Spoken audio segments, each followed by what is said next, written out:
9 மாதங்களில் நானே எழுந்து நடந்தேன் என்பதற்கு பதிலாக 9 நாட்களில் எழுந்து நானே நடந்து விட்டேன், நானே பாத்ரூமுக்கு சென்று விட்டேன், யாருடைய உதவியும் இல்லாமல் துணையும் இல்லாமல் அப்படின்னு ஜோயல் இமானுவேல் சொல்லிட்டார்.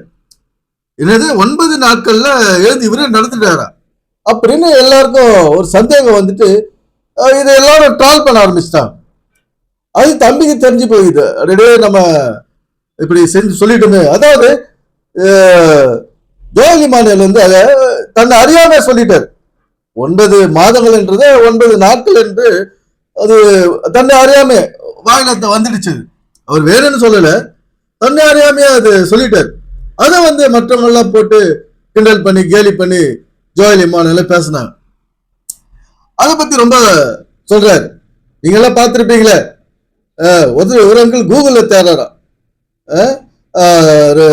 2 பேர் தான்பா 5 கிலோல பிறந்தாங்க, அதுல உன் பேர் இல்லையே அப்படின்னு சொல்றாரு.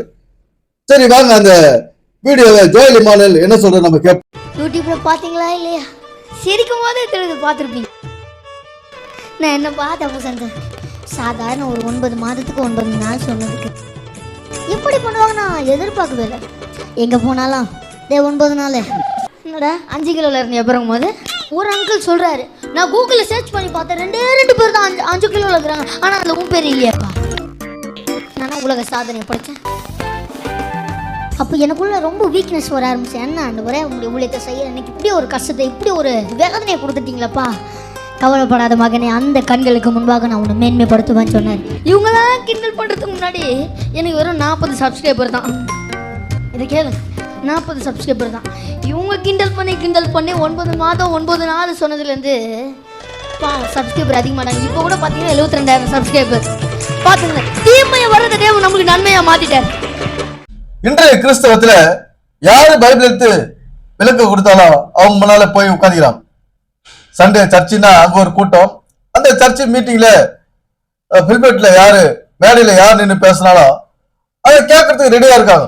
அவங்க பேசுறது சரியா தவறா, அது நமக்கு பிரயோஜனமான இருக்குதா, இந்த பைபிள் சொல்ற விஷயத்துல ஏதாவது நமக்கு பிரயோஜனமான வாழ்க்கைக்கு வளமான வாழ்க்கைக்கு வழி சொல்லுதா, கடன் இல்லாத வாழ்க்கைக்கு வழி சொல்லுதா, வியாதி இல்லாத வாழ்க்கைக்கு வழி சொல்லுதா, அது குடும்ப சமாதானம் சந்தோஷமா குடும்பம் பிரியாது இருக்கிறதுக்கு ஏதாவது வழி சொல்லுதா அப்படின்னு அந்த பிரசங்கம் பண்றாங்க பாருங்க. அந்த பிரசங்கத்தை இவங்க ஆராய்ச்சி பார்க்கறது கிடையாது.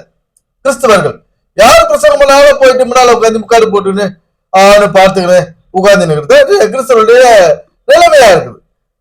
அந்த பிரசங்கம் பண்றவருடைய அனுபவம் என்ன, வயசு என்ன, இப்படி எல்லாம் யாருமே எது பார்க்கறது கிடையாது.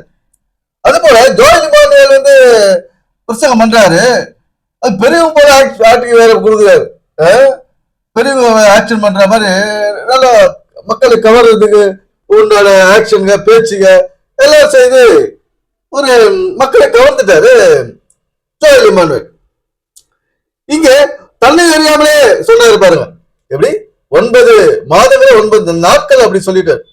தன்னை அறியாமலே சொல்றாரு. இப்ப நாங்கெல்லாம் பேசும்போது எவ்வளவு கண்ட்ரோல் பண்ணி தான் பேசுறோம், ஒரு சிலது அது மிஸ் ஆகி போகுது.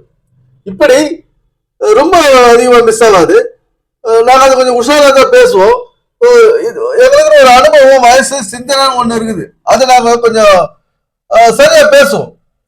இப்போ ஜோயல் இமானுவேலுக்கு 15 வயசு 14-15 வயசு இருக்கும். அவருக்கு என்ன ஒரு கான்சென்ட்ரேட் இருக்கும், ஒண்ணு இருக்காது. ஏன்னா எதாவது வாயில வர்றது 4 பேர் பேசுறது பைபிள் இருந்து பேசுவார். இதுக்கடையில் அவருடைய சொந்த அனுபவம் வரும்போது அதுல மிஸ் ஆயிட்டா இருப்பாரு. அவருடைய சொந்த கதையை சொல்லும் போது வார்த்தைகள் மிஸ் ஆகி போச்சு. 9 மாதங்கள் சொல்றது 9 நாட்கள் சொல்லிட்டாரு, அது பெரிய பிரச்சனையா போச்சு. இப்படி ஒரு அனுபவமே இல்லாத அவர்களுடைய பைபிள் விளக்கத்தை தான் இன்னைக்கு நாம கேட்டு இருக்கோம். அதனால நமக்கு ஒரு பிரயோஜனம் இல்லை. இது வரைக்கும் இப்படிப்பட்ட ஆள்களுடைய ஜோயல் இமானுவேல் சிறுவனா இருக்கிறான், இவனுடைய பிரசங்கத்துல கேட்டோம். வயதானவர்கள் 60-70 வயதானவருடைய பிரசங்கத்தை ஏராளமாக கேட்டுட்டோம். ஆனால் நமக்கு ஒரு நல்ல விளக்கம் இவங்க கொடுக்கல. வேதத்திலிருந்து வாழ்க்கைக்கு உகந்த வாழ்க்கைக்கு தேவையான விளக்கத்தை இவங்க பைபிள் இருந்து கொடுக்கல. ஏன்னா அவன் பிரச்சனை இல்லாத சந்தோஷமா சமாதானமா வாழறதுக்கு இவங்க வழி காட்டல. இப்படித்தான் இன்றைக்கு கிறிஸ்துவம் சென்று கொண்டு இருக்கிறது. இங்க ஒரு நல்ல விஷயத்த சொன்னா யாருக்கும் புரிய மாட்டேங்குது. நமக்கு பயனுள்ள விஷயம் இந்த பைபிள் என்ன பெரிய இல்லாதது தான் சொல்லுது, நம்ம காணாததை சொல்லுது, காணாத விசுவாசிக்க சொல்லுது, அதனால காண்கிறத நம்ம விசுவாசிக்க கூடாது அப்படின்ற உறுதியான ஒரு நடப்புல இருக்காங்க இன்றைய கிறிஸ்தவர்கள். இந்த மாதிரி ஒரு பயன்படாத ஒரு பைபிளா தான் இன்னைக்கு போச்சு. இன்னைக்கு பைபிள் வந்து ஒரு பயன்படாத புத்தகமா தான் இருக்குது இன்னைக்கு இன்றைய வரைக்கும். அதனுடைய ரகசிய மறைபொருளும் நம்முடைய வருமான வாழ்க்கைக்கு, வியாதி இல்லாத வாழ்க்கை, கடன் இல்லாத வாழ்க்கைக்கு என்ன வழி சொல்லுது அப்படின்றது யாரும் சிந்திக்கிறது கிடையாது. யார் பிரசங்கம் பண்ணாலும் போய் முன்னால உட்காந்துக்கிட்டு. இப்ப ஜோயல் இமானுவேல் தண்டையார்பேட்டை, இந்த தண்டையார்பேட்டை ஏரியாவே ஒரு ஒரு மாதிரியான ஏரியா தான் நினைக்கிறேன். இப்ப சமீபத்துல சார்லஸ் ஆர்வோ அவரு இப்போ எப்படி இருக்காரு பாருங்க. அந்த மாதிரி பிரசங்கம் பண்ணவுடைய பேக்ரவுண்ட் என்ன, வயசு என்ன, அவங்களுடைய அனுபவம் என்ன, இவங்க சொல்றதால நம்முடைய வாழ்க்கைக்கு ஒத்து வருதா, நடைமுறை வாழ்க்கைக்கு ஒத்து வருதா அப்படின்னு இவங்க சிந்திக்கிறது கிடையாது. யார் சொன்னாலும் கேட்கறது தான் நம்முடைய கடமை. யாரு என்ன ஒழுங்கினாலும் அது கேட்கறது தான் நம்ம கடமை. பைபிளை வச்சு எதை சொன்னாலும் நம்ம நம்பணும் அப்படின்ற ஒரு மனநிலைமைக்கு தான் இன்னைக்கு வந்துட்டு இருக்காங்க. மனநிலைக்கு கொண்டு வந்து விட்டுட்டாங்க இந்த மூத்த ஊழியர்கள்ல இருந்து எல்லாமே, மோகன்சி லாசரஸ்ல இருந்து எல்லாமே இப்படிதான் மக்களை மெஸ்மரிசம் பண்றாங்க. மெஸ்மரிசத்துல இருக்காங்க, மனநோயாளிகளா இருக்காங்க. இன்னைக்கு நம்மள நல்லது எது சொன்னாலும் இவங்களுக்கு பிடிக்க மாட்டேங்குது, நல்லது எது சொன்னாலும் பிடிக்க மாட்டேங்குது. நம்முடைய வளமான வாழ்க்கைக்கு எது சொன்னாலும் இவங்களுக்கு பிடிக்க மாட்டேங்குது. ஒரு நல்ல நியாயமான ஒரு பகுத்தறிவு உள்ள செய்தியை சொன்னா அது இன்னும் கடவுளுக்கு விரோதமாக இவங்க பேசுறாங்க. வசனத்துல இப்படி எல்லாம் சொல்லலையே, படிக்க சொல்லலையே, நம்மள படிக்கிற வயசுல படின்னு சொல்லலையே இந்த பைபிள். இப்படி எல்லாம் வந்து இவங்க படின்றாங்க, ஆரோக்கியத்துக்கு இந்த வழியெல்லாம் செய்கின்றாங்க. இதெல்லாம் பைபிள் சொல்லலையே. தலைக்கு எண்ணெய் வைகின்றாரு இவரு, இதெல்லாம் பைபிள் சொல்லலையே. வாரத்துக்கு ஒரு முறை எண்ணெய் தேய்ச்சி உடம்புல எண்ணெய் தேய்ச்சி குளின்றாரு இவரு, இதெல்லாம் பைபிள் சொல்லலையே. நகத்தை வெட்டு, முடிய வெட்டு, எல்லாத்தையும் சரி பண்ணு அப்படின்றாரு இவரு, இதெல்லாம் பைபிள் எங்க சொல்லிக்குது? எங்க சொல்லிக்குது இதெல்லாம்? மாசத்துக்கு ஒரு முடி வெட்ட சொல்லி,